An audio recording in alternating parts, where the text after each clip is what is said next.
Hello, hello. You said speak over. Okay, over it. Over. Hey, what's up, everybody? Welcome to the collaborative powered by Buckets. We are here with the inaugural class. Do you see these beautiful people?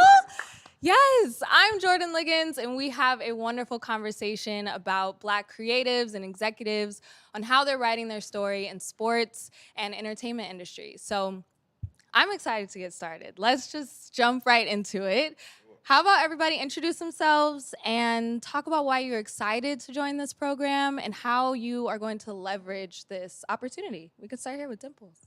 Hi, my name is Dimplez, and I am a digital marketer, and I am super excited to be part of this inaugural class, helping creatives and just showing how we're able to, create community and conversation around everything that we do, just as Black creatives. Yes. My name is Francois Nicolas. What's up, And my Francois? mom's gonna get mad if I don't say that. So, but Hey, gotta But make moms happy. everybody knows me as Frenchy. I do talent development and booking for the league and helping people get their foot into the door, especially specifically in the sports world. And I'm excited about this program because I think as a creative, the biggest thing is always just like resources and backing. So to now have somebody see me and see us in the work that we've done is amazing. So I'm excited to work with this program. My name is Tylynn, LA native, just have to say that. Yes. I am an experiential marketer, and I think I'm super excited about this program because it just gives hyper visibility to Black people doing amazing things in different industries. And I just want people to understand that, we are the bridge that pulls together communities and culture, and that everything is possible, Oh, y'all gonna make me go after that? Yeah. Is that what we're I'm doing sorry. today? I'm so sorry. Hi, everybody. I'm Charles KuyKendoll, aka Beloved. That's what the streets call me. My mama would have got mad too. And I'm the founder of Host the R&B House Party, which is a traveling party series that brings people together around the nostalgia and R&B music. And I'm excited that I get to work and partner with this fire class, learn from each other, share all of our knowledge and experience, and also with Buckets.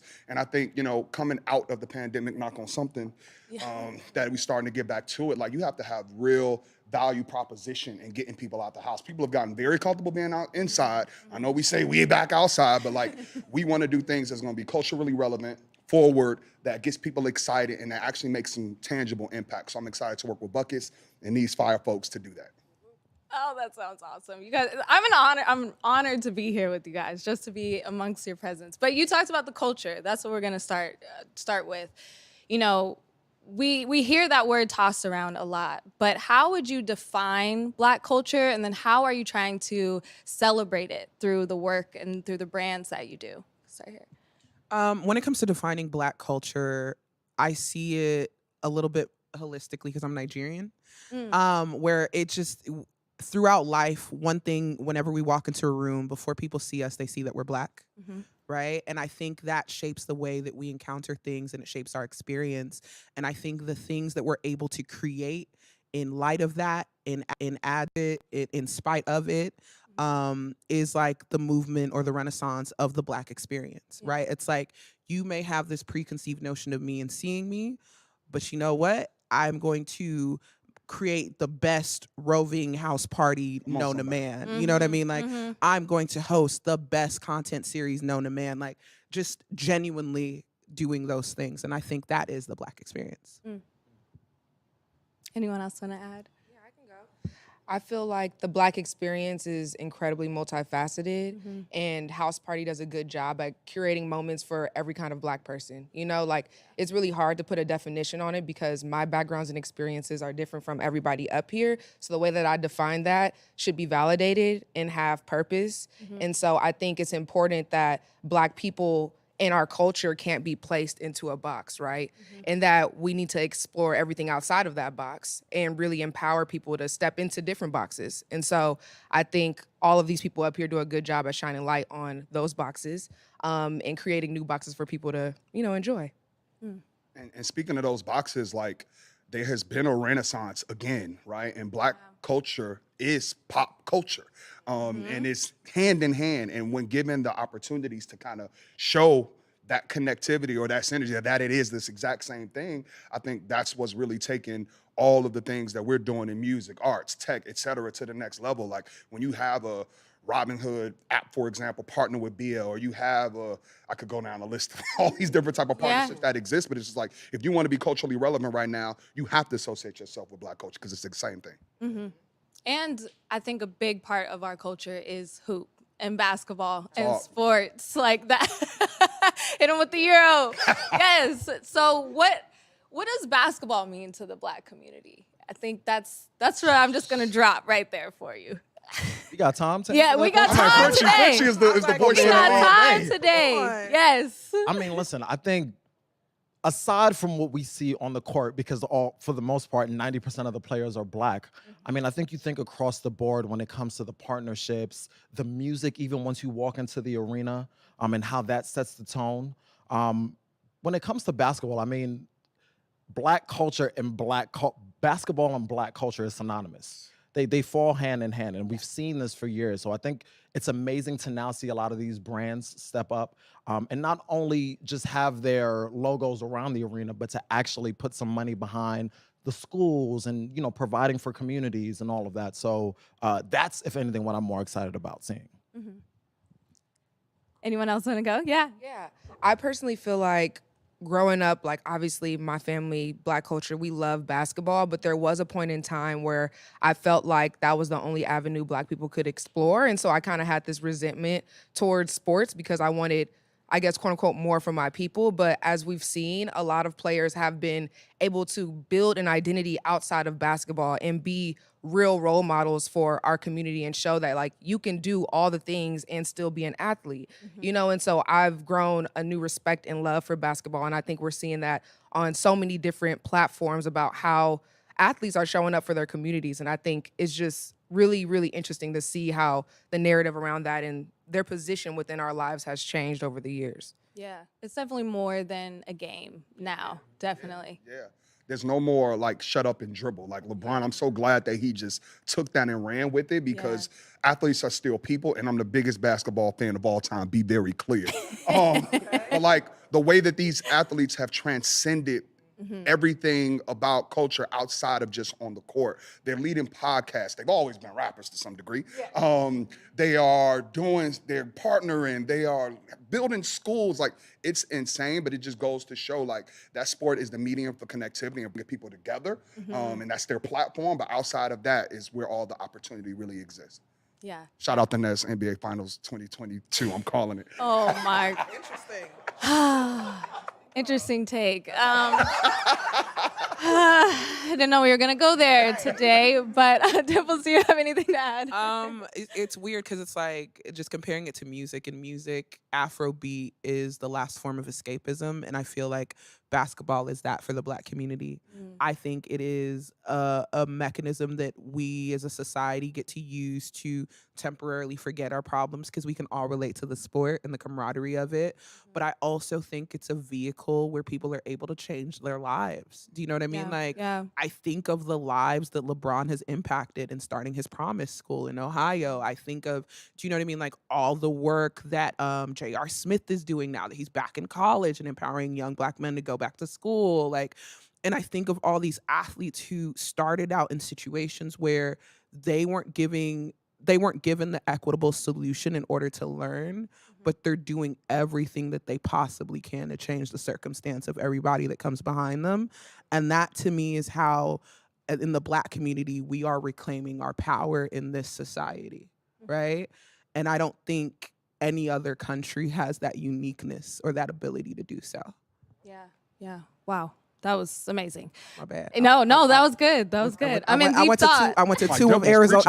I went to University of Arizona undergrad, Arizona State. I let them know this Arizona education.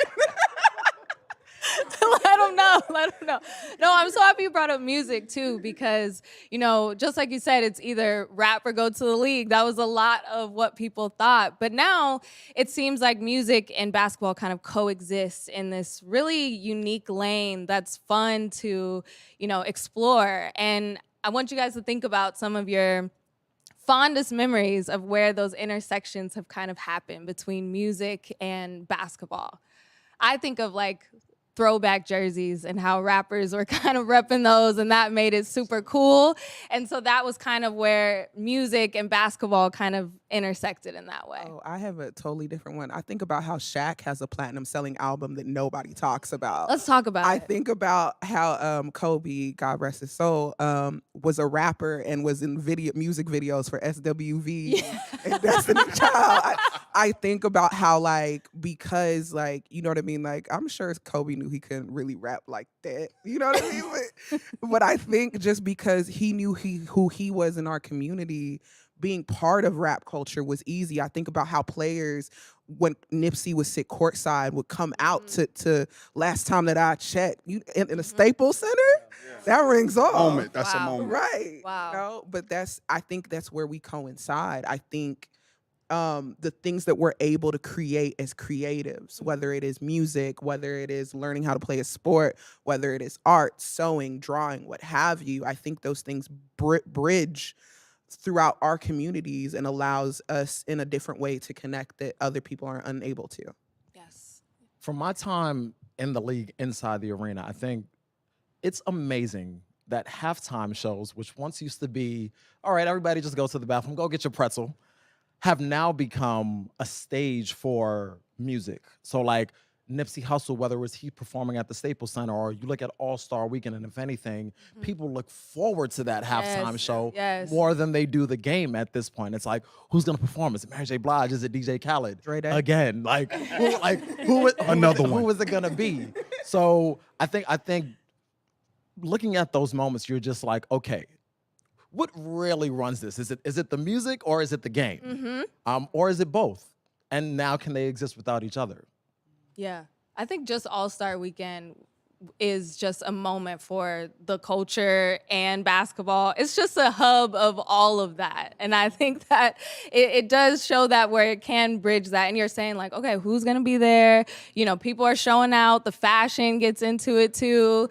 That's just, I love that. Quavo is surprisingly a really good basketball player. I just had to, he's really good. Celebrity all-star. Yes. Him and Chris Brown. I'm like, Yes, Chris y'all Brown was could have actually really good. just went straight to the league, huh? He's good at everything. Now you see, the basketball players are rapping. The rappers try to play basketball. It's like, can someone give Drake an honorary like contract or something? Look, I don't know. I would like to see it. I would love to see Hey, it. J. Cole got one. I mean, he plays for Team Rwanda. I love it. Yeah. I love it.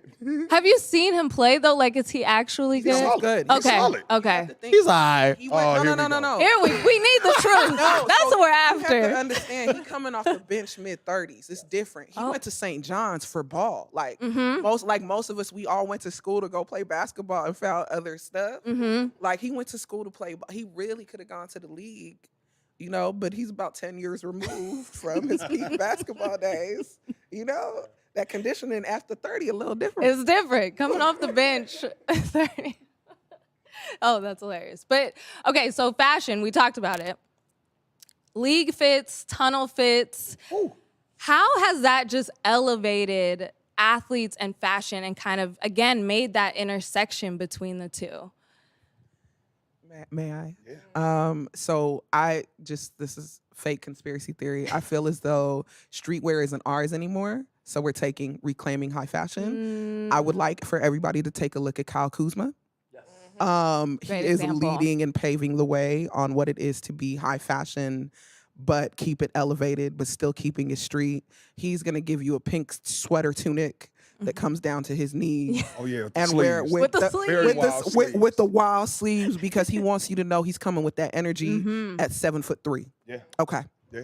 But I think there's a level of authenticity in that dress code, and you go back to AI when they kind of took it from us. Like everybody got to be suited and booted. But even when they did that, when they rolled it back, David Stern did. They started to really make the suits even more, left. And so we always gonna take something and make it our own. And when they opened it up, you had like Dwayne Wade leading the calls. And I used to laugh that way, like, why is his pants so tight? And you look at my jeans today, very tapered. Then you have Russ take it even more left, right? And now you got Kuzma where you can't see his arms out. I love that for him. But it's just like that walk-in is almost as important as the game. LeBron literally posts his fit every single game. You know what I mean? So it's just like, it's equally as important as the highlight at this point, that walk in and that connectivity to, you know, the fashion outside of the game. Yeah. It's amazing. You look at all these organizations and they've actually like designed this runway now. Like that It's a runway. pre-game walk-in is like everything. It's curated. One of my favorites, I mean, Kuzma's definitely up there, but Chris Paul, I think, always delivers. Yes. Oh, and back for the culture. Great HBCU Great too. one. Chris Paul always delivers. Yes. Right. And if anything, now I speak to a lot of stylists, and that's what they want. They're like, forget about the actors. We want the ball players because we can do a lot more. Being able to take, I think, a ball player who usually just wears all black and being able to put color on him and do color blocking and make sure that his outfit speaks before he even gets on the court, I think means everything. So even if you do have a bad night, it's like, yeah, but we saw your fit. Yes. Okay. Don't look at the stats. Yeah. Look Let's at the not talk fit. about the stats. Let's just talk about the jacket that you had on last night.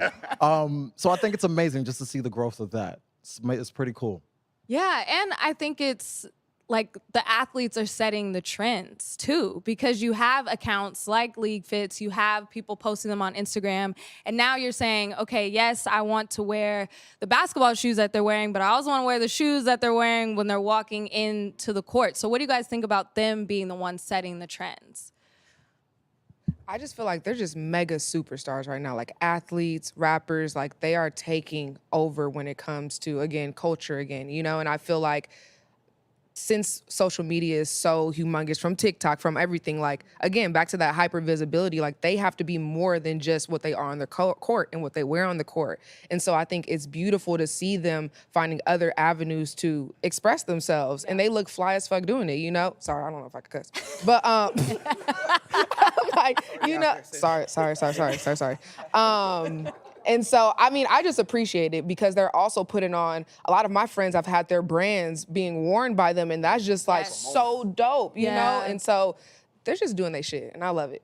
And speaking of the power of social media, like you'll have somebody who's not necessarily face the league, not a LeBron with, you know, 50 plus, 100 plus million followers. Like PJ Tucker's the sneaker GOAT. Yes. And he's not the highest paid. Right. He also is not the biggest social following. He has a great social following, but like because we can amplify what it is that he's doing style-wise, like everybody respects his sneaker game more than anybody. That's opening doors for other partnerships and things for him because he's able to be respected without being the 30-point per game scorer. Yes, I think that's what the scouting report is, what shoes PJ Tucker is wearing in that game. That He depends. gonna grab a few rebounds too. Don't play him. No, I love PJ. I love PJ. But also, I think if you guys could see, the style up here is out of this world. I mean, I see a lot of drill. I mean, Frenchy was talking about the league style. This is the league man. He has on leather pants right now, so Look he's at the embodying pants, his baby. Chris Paul. He had the cheat code though. I love it. Get the close up. That's the Cliff Paul What camera drip. you looking at? Look at the shoes. Look at the shoes, baby. You see those? We love to see it. and when you guys are going into your offices, there might not be tunnel fits, but there should be. Going into a boardroom, there should be tunnel fits for that. How have you guys, you know, dictated your style and kind of allowed it to express yourself as you are in your creative workplaces? Yeah, so, I mean, I watched myself on the last season. I'm on a show for everybody watching, and I was looking horrible. And so I got a stylist. And it has really been a really cool outlet because obviously when you have a stylist, it's collaborative. And I feel like a lot of people look to people on TV for style. And I just want to give, you know, I want to give fly shit, but also very affordable looks that people who, because a lot of people that are watching are just like me, like everyday people. Yeah. And so I've been able to kind of bridge the gap to me finally challenging myself to look really, really good at all times, but also show that people can look good, you know, at an affordable rate. And I think that's super important. Yes. You know, Go for it, leather pants. Yes. I don't know. Fashion has always been very important to me just because as a kid, I couldn't afford everything that I wanted, right? So like me and my mom were going to Payless, which Payless was great. But as an adult, I'm not trying to go to Payless, you know? Shut down, bro. Somewhere in the world there is a Payless. I promise you. With some Shaq pools, with a couple Shaq pools. Shaq's in there.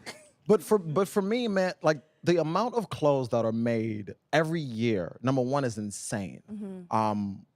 But I'm one of those people, like when I walk into a room, it's like similar to the basketball players, like let the clothes speak before you do. We're all visual beings, so of course, naturally. My dad has also always told me since I was a kid, like, you know, you gotta look good. Like, you gotta look good because people are gonna judge you based off of that. So fashion's important. Supporting independent brands are also important because yes, you can run to the Zaras and all the other, but I think being able to be, I guess, a fashion person in this space is like, yes, let's support everyone because it's tough. It is. So when it comes to me, I focus more on the accessories, right? So traditionally, this is one of those rare days where I'm not wearing Jordans. I normally wear Jordans every single day.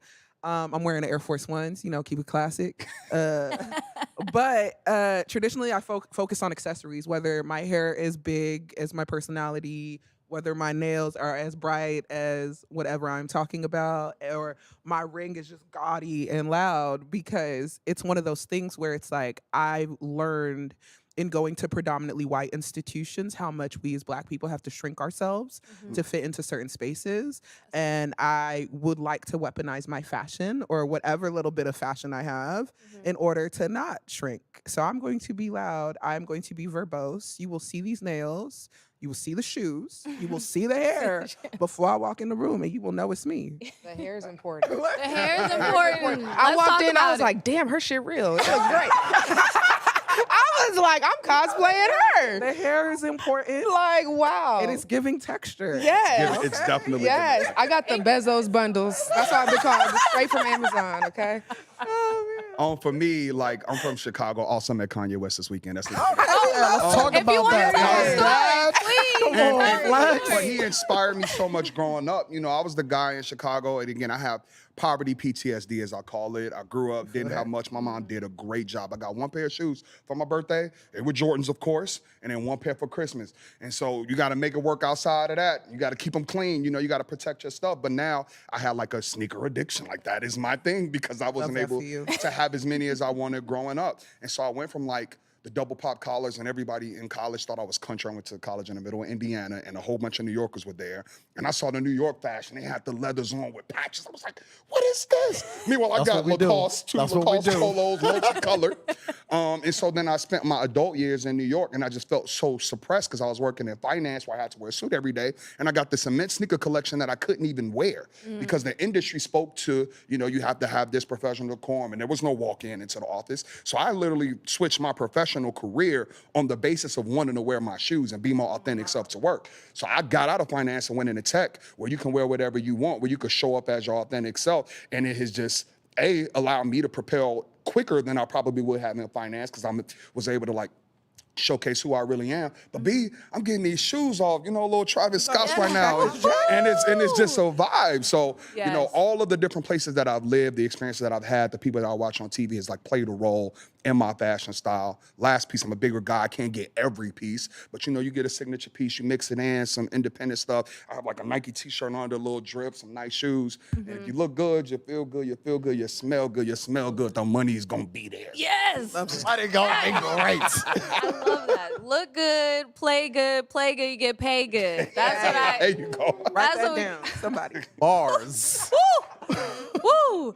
I love what you said though, because I think we were talking about hair, and sometimes we do want to shrink it, or we do want to, you know, not be our authentic selves. Have any of you guys like changed or really was able to express yourself and grow into that with your fashion, with your accessories, or anything with as you get more creative in your work? Yeah, I think similar to how you said you had shoe PTSD, I had hair PTSD because I went to school in Oregon at the University of Oregon, and it rained every day. And so I was rocking braids for like 2 months to the point where they were like dangling. It was disgusting. But like when I came, you know, there was nobody out there who could do my hair. So I felt really also just trapped because I couldn't fully express myself. Where in LA, it's like hair is everything, you know? And so when I came back, I really made an effort that like, I'm going to always have a different look. Like that's really my fashion, you know? Like I will have new braids, trying new colors. Like that's just me. And I think that's also makes you want to have a fire fit to go with the hair, you know? Like you can't just, you know, it can't be off balance. So I feel like hair plays a very integral part in the way that I show up, within my clothing and shoes and all of that. And so I've been able to step into my power like full-heartedly. I love that. I love that. I could go. My last piece is like my facial hair, and I'm glad that you mentioned hair because I used to have to shave every day. This face does not look good. I won't say what I look like, but it was problematic. But I wanted a beard. You know what I mean? I wanted that vibe, and beard started becoming Beard Frenchy. He got the little shadow. It started getting popular. And in finance, you were clean shaven, maybe a light little mustache, but you got looked at differently. In your interview, if you didn't shave, they viewed you as unprofessional. And so like being able to express myself through just having a nicely groomed face was super important to me as well. Another thing I wanted to talk about is something that is important to me too, and Dimplez, we can start with you, is as a Black woman in this space, I personally know there are challenges with that, but also with representation.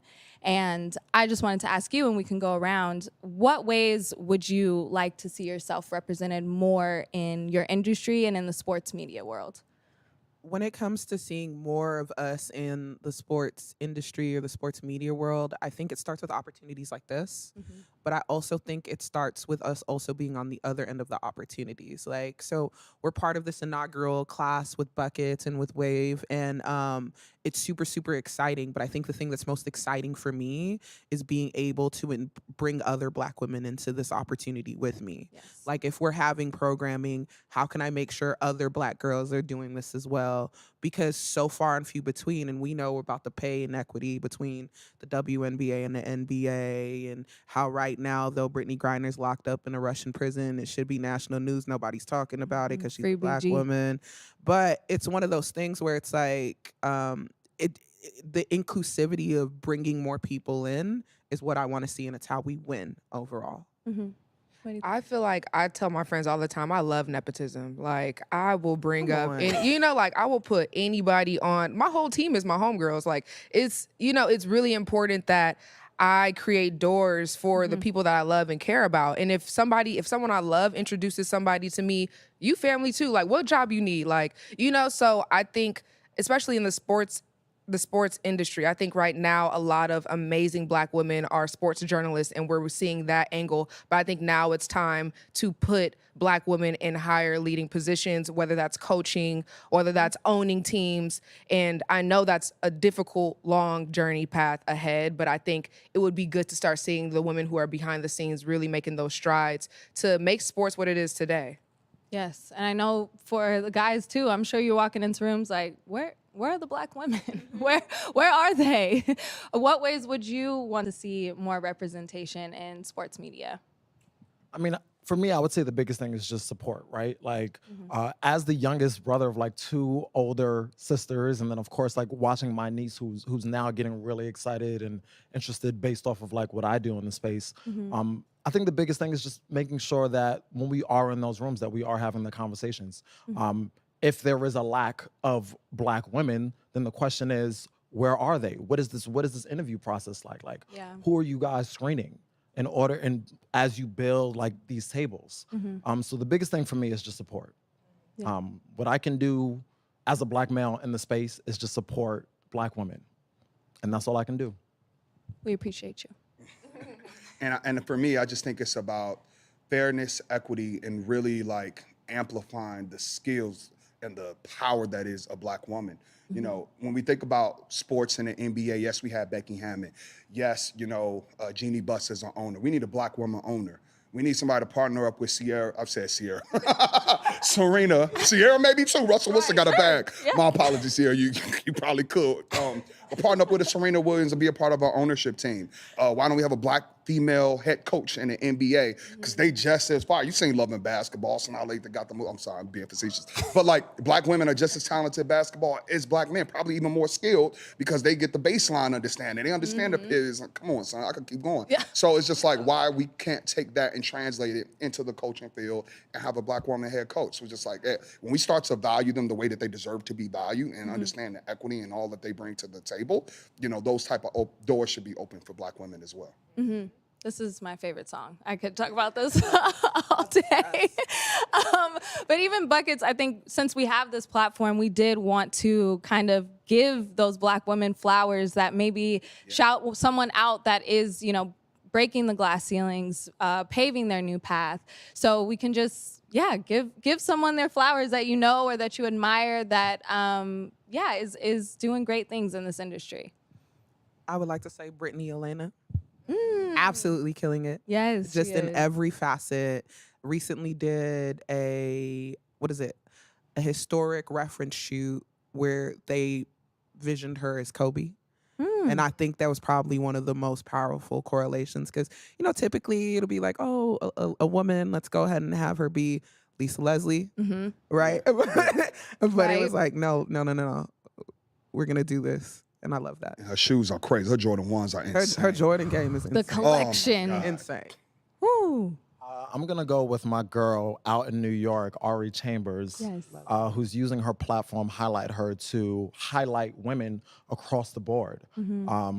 She works really, really hard. Yes. Like, so to see her now get all the accolades and the recognition, if you don't know her, look her up. Incredible. Had her on my podcast, Voices of the League, and she's phenomenal. So you look at someone like that who's just like a trailblazer and leading the way as far as like highlighting women, and it's like, why would you not want to support? So shout out to Ari. Keep doing your thing. Yes, we love Ari. I'm gonna shout out my homegirl Flo Nagala. She's a photographer based out of New York. It's crazy because we both interned together in SF straight out of college. I went into advertising, she went into advertising, then she decided to quit and pursue photography. And now she did the Method Man shoot that went viral. She shoots for Cardi. She shot for Gucci. Like, she's doing crazy, crazy stuff. And I feel like it's always been in her since the day that I've seen it. And I'm just happy that the world outside of Harlem is just really taking, note of her. Yeah, for me, it's really like the sports broadcast because I really mess with them so heavy.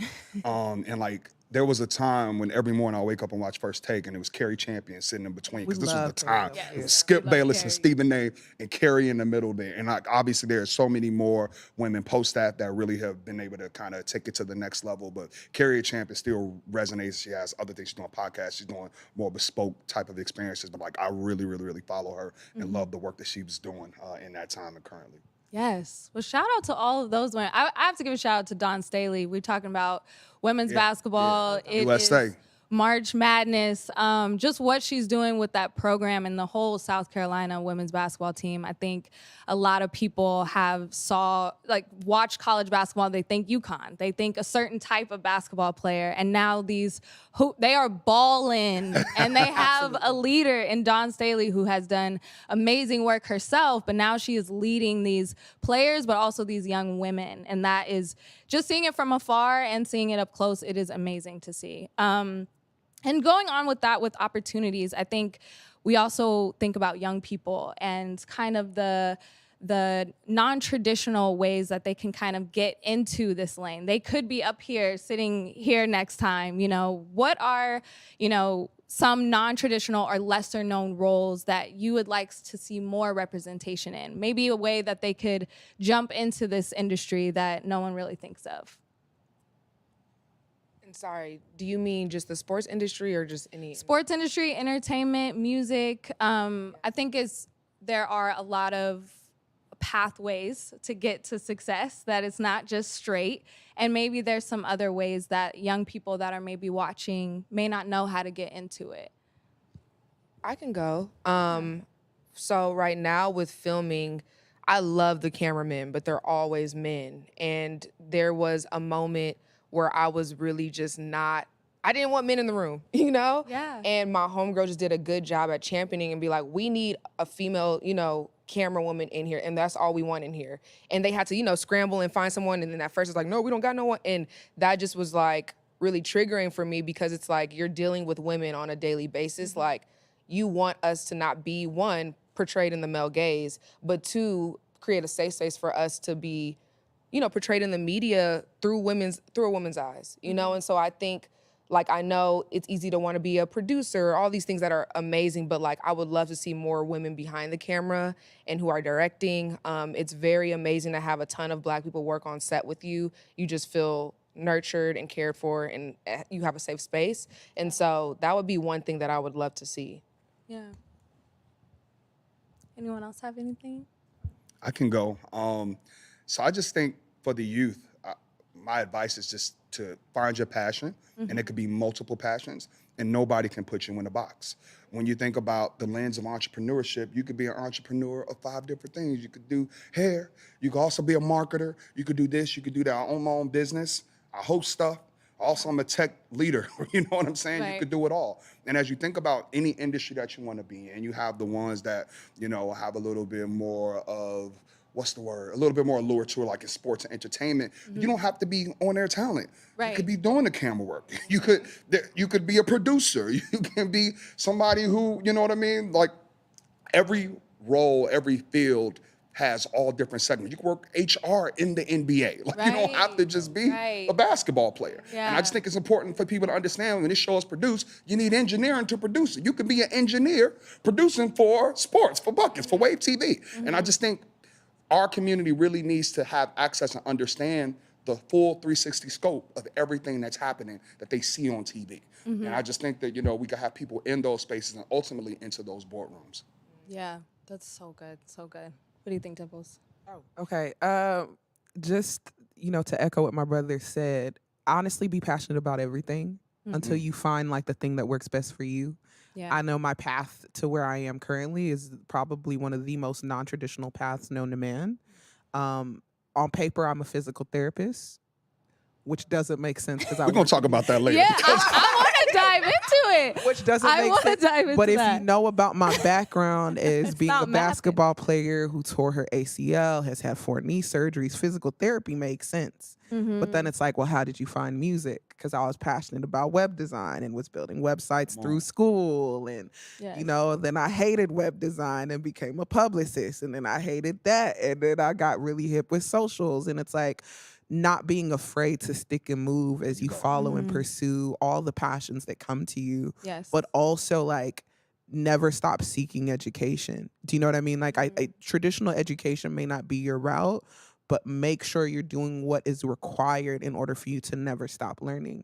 Because I could pick up a camera today and decide I want to go direct what you shooting. Do you know what I mean? Because I'm not afraid of the hurdle that is the learning requirement in order for me to be in that room. They're so important. That's amazing. To bring it back into the arena, there's a woman named Courtney Watson out here in Los Angeles who has created a company where she's a sports therapist. So she pretty much takes care of injured players. She does it primarily for the WNBA, but that's one position that I would love to see more women on the NBA side. The program that she's created, she's been able to hire and pull interns of younger people in the city who actually want to also work in that space. So I think that's something I would love to see more of. More women on the sports therapy side in the NBA. Yeah, I think there's only like one, which is so wild to me. That's Courtney's Corner, right? Yes.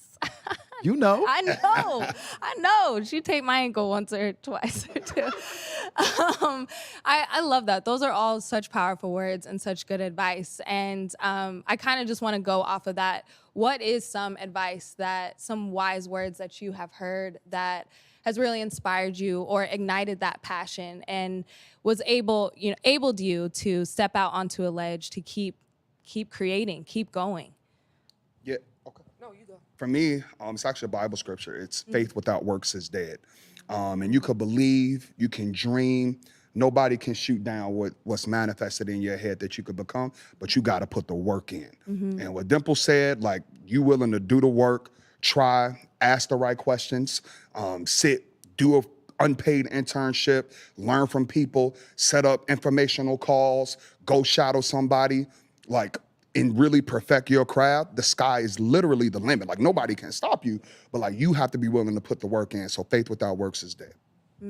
Mine would be flow with the river, but don't fight the rocks. I feel like that's been sitting with me a lot as of recent. And I feel like I've also taken a lot of non-traditional paths to where I am, and they've all shaped me to who I am right now. And all the future things that I do is gonna keep reshaping me. So it's like, don't fight the pressure and don't fight if sometimes you feel unfamiliar in a space that you put yourself in, you know, because there's just so much opportunity for growth. And like, you shouldn't want to be stagnant. You shouldn't want to have one brand or one identity. Like, you should want to be able to connect with people, all kinds of people. And that only comes from experiences and trying new things and testing out the ability of who you can be on a daily basis. And so I think that would be my biggest piece of advice to anyone who is figuring out and it doesn't make sense, because it's not always going to make sense, but that's why you're there, you know? My new thing, and I love this, is so many times, and so many people do this. I'm sure people have done this already, and it's not even 3 o'clock yet. When people tell you, yo, you killing it, you're doing an amazing job, don't respond, I'm trying. That's me. That's me. Me too. You are doing it. You are doing it. So like, step into your greatness and own that. There's a lot of things that, I mean, I think as creatives, as people who just work in general, who have dreams, like, no one sees what you're doing in the dark. No one sees like the work that you're putting in. So that trying stuff, we're not trying in 2022. Right? Yeah, what year is it? That's what I we're don't know. Get it right. We're not trying in 2022. You are doing it. Yeah. So, you know, give yourself that credit. Give yourself that grace. Even when it doesn't work out, give yourself that credit and keep going. Thank you. Yes. I needed to hear that. Me too. You looking at Like, don't I gas hear me. You that. were speaking to my soul. I was like, it's like, dang, Thank you. preach. I love that. Thank you. No, that's so good. And one of the last questions we have here is, you know, when there are opportunities, we talked about, you want to put your homegirls on, we want to put our family on. Like, how can we do a better job of educating the communities when there are open opportunities, when they're, you know, in sports and entertainment, when there's an opening? What can we do to make sure that people know about it and they can apply themselves? Share. Honestly, I think the onus is on us. I think the onus is, it's our responsibility to make sure that if there is an opportunity for me to bring in my cousin to be my assistant for the day, because he wants to work in marketing with artists, I got to bring my cousin in. Yeah. And he has to be ready when I'm like, hey, you want to come shadow me for the day? Do you know what I mean? But I think it's just sharing those opportunities or creating those opportunities instead of me going out and seeking a temp. Like, looking in-house first, or asking friends, or calling, hey, Frenchy, you know somebody who want to come do this? And making sure we're really taxing our networks in order for them to expand. So good. I would say just be honest in your experience. The program that I have, Voices of the League Network, I'm very, very honest about what my experience was like in the NBA, so that I'm not giving someone an opportunity, but letting them walk in there blindly, so that they don't understand certain things as far as like the experience in the rooms and the rates and all that other stuff. I think that's very important, because a lot of the times people don't like to have those real conversations. It's like, it's one thing for me to pass along an opportunity, but I also want to set you up for success. Yes. So be transparent, be open, communicate on what your experience was like, so that we can figure out how to take it to the next level with that next person. It's so important. I mean, sharing, oversharing. I feel like you don't know what you don't know, but people also follow us for a reason. So they have some sort of interest in the things that we're doing. And so I think it's on us to take a step back. Like, yo, if we ran across some new resource, or we ran across this cool person or brand or something, like, overshare. You know, like, it's so easy to just post on your social, like, yo, this was dope. And that's all you got to say. And people are like, oh, I'm tapping in. Yeah. You know, so like, Exactly. I think it's up to us to be online teachers, and to really allow people to get a view into our lives. Obviously not everything, but just to show that, like, these are the things that I'm doing and it's really dope. Like, if you got questions, here's my DM, you know? So oversharing. Yeah, I agree with everything that was said here. I just think that there is a trickle-down effect that happens when you get first generation got it together, who's now getting in rooms and in circles that we never had access to be able to create opportunities for others as opportunities are being created for us. So if you think about this program, the collaborative, you think about Buckets and Wave TV sitting us all on a virtual call saying, hey, how can we help you? And I said, no, I got a lot that you can help me with, but like, what do you need from me? And they say nothing. Like, do you understand how that's just gonna transcend and allow the things that we work on and the people that we're gonna put on, they're gonna say, how can we help you? We're gonna say, how can we help you? And they're gonna say, well, what did you need? We're gonna say nothing. So it's a trickle-down effect when these companies, these brands, when people in positions of power are starting to amplify and recognize the value prop that Black culture, Black creatives have, and that it's going to open up access and pathways to the next generation. And Gen Z's a wild generation. They let you know how they feel. I love that for them. They say, I'm showing up late. You going, no, just Listen, cannot. no. They own their truth. They're not going to settle for you making them wear a certain thing. Like, they're going to let you know. Gen Z are our children. Yeah. No. Like, I like just in the sense where it's like, you know how like a lot of us tend to have like a bit of survivor's remorse. Yeah, yeah. Right? Just as we go through life and we ascend. Gen Z and Generation Alpha, those are our babies. They like, we supposed to I didn't even know there was called that. Generation Alpha is 13 and below. Oh my God. And they've never experienced the dial tone. They don't know life without internet. At all. Go outside for what? What's out there? Is there Wi-Fi Is there Wi-Fi out there? Oh Right? my goodness. Jordans, I could just buy them on StockX. Yeah. They never existed without Stood in Instagram. What is a line? What is a line for? Raffle sounds old. But those are Yeah. our kids, and I love it because the way that they're able to demand. I'm sorry, I totally just took over your answer. No, But the No, I way love that that. they are able to demand and assert that the things that they need for their mental acuity, those are definitely our kids. What? Suffer for what? You already did that. Like, That's the truth. That's the truth. You did that for me. That's the truth.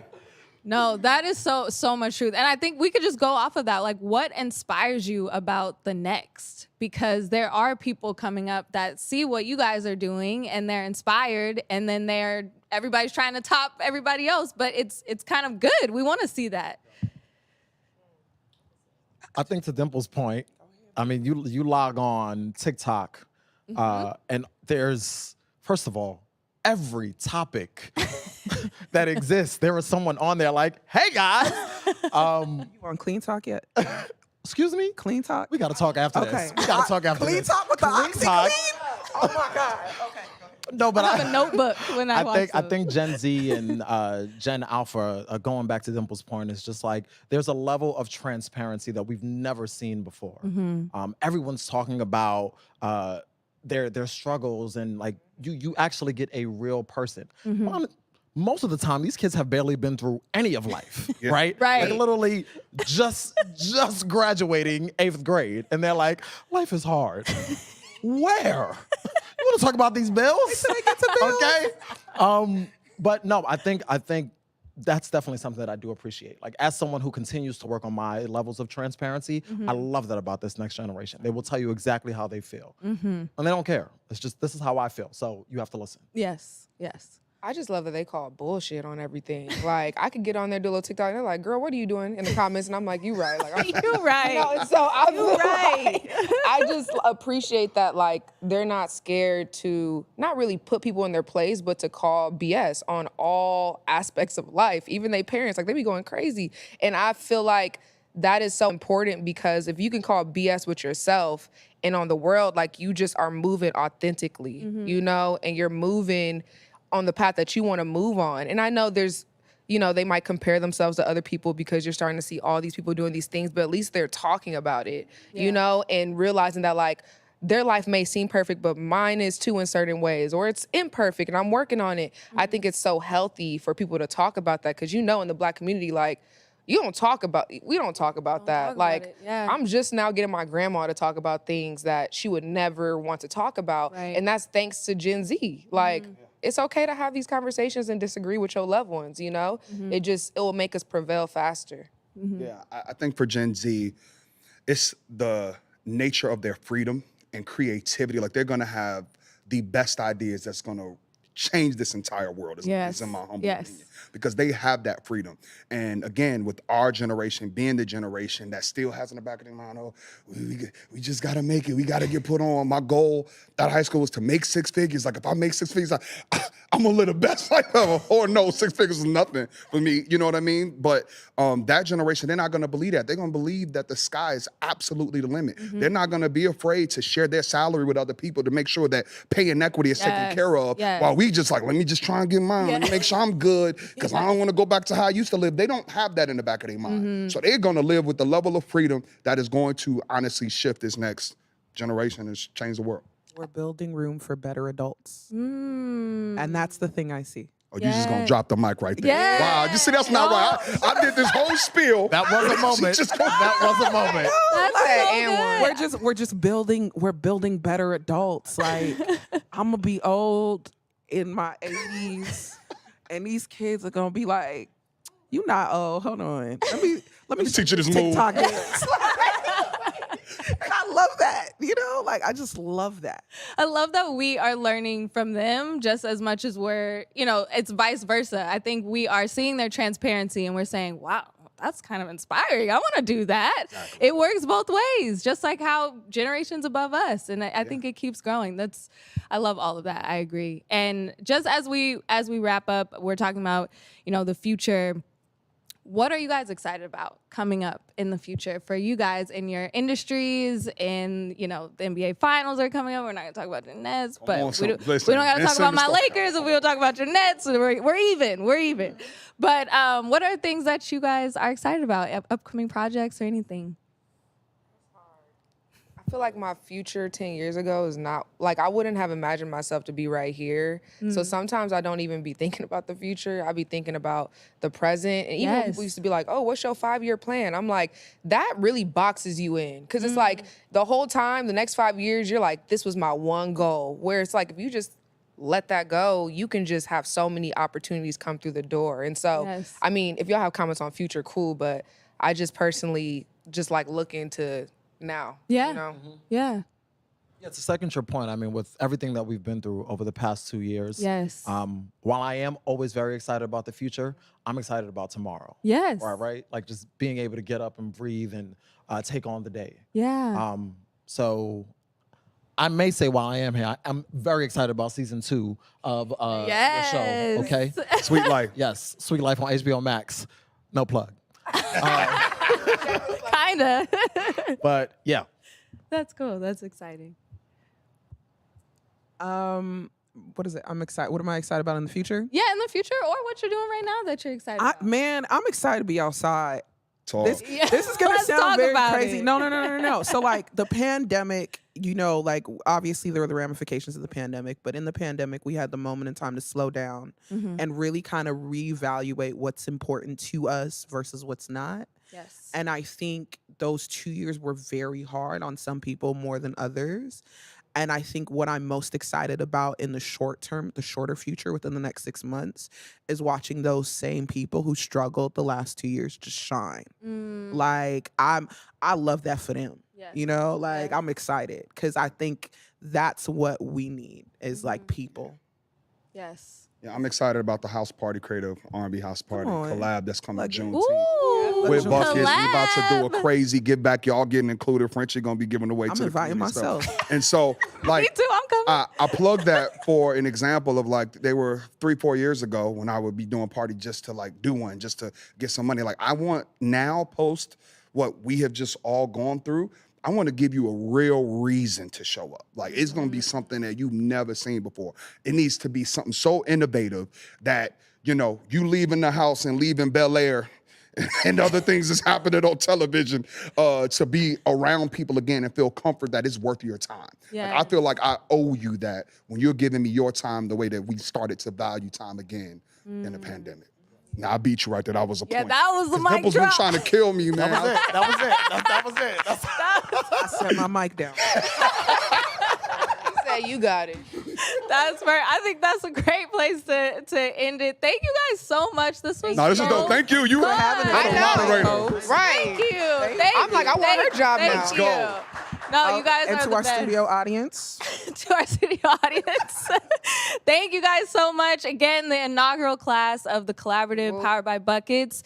And yeah, thank you guys so much. This was fun. You. Let's get it.